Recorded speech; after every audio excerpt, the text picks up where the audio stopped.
Hello boys and girls. Today for math we will be going over place value and making groups of 10. The first thing you need to do is in your math journal, go ahead and make a big T or divide your page in 4 squares. And once you are done doing that, you will write on a corner the following numbers: 23 on one square, 28 on another square, 17 on another one, and 34 on the last one. Once you are done with that, then what we will do is we will begin by starting with our first number, 23. And like we learned right before we went to break, we will then make our place value chart, and we are going to label tens and ones, okay?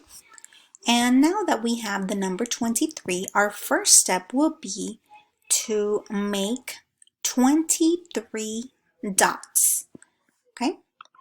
So this is going to be our next step. We're going to have our 23 dots.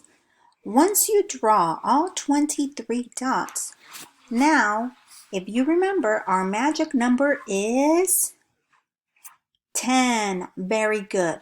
What we are going to do is we are going to make groups of 10 dots. You are going to count 10 dots and you are going to put a circle around them. Okay? And whenever if you have some left over, you're going to count them and see if you can make another group of 10. Good. Now that you have made your groups of 10, right here we have one and then we have another one over here. You're going to have some left over and you're going to count to see if you can make another group of 10.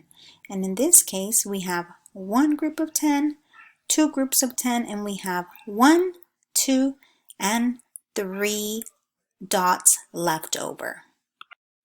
Once you are done making sure you have your groups of 10, what we are going to do is we are going to draw our place value blocks, and we are going to draw them in our place value chart.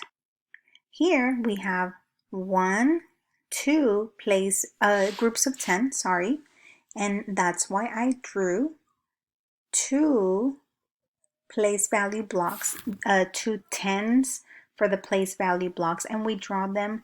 You can either draw just a line or you can draw long rectangles. And then when you have leftovers, if you do not have groups of 10, those are your leftovers, and we are going to put them in the ones place.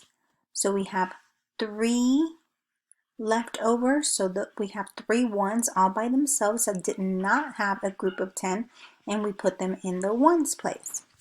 Again, here we have 1 group of 10 and 2 groups of 10, which are represented over here by these groups of 10s that we circled. And when we have 10s, each one of these we can fit 10 ones in there, so we count by 10, 10, 20, okay? But we end up having 2 groups of 10 because we only have 2 groups of 10. What you are going to do now, you are going to go back to your journal and you are going to model these numbers 23, 17, 28, and 34 with place value blocks, just the way we did with the number 23. Once you are done, make sure to take a picture of your work and submit it on Seesaw. Bye.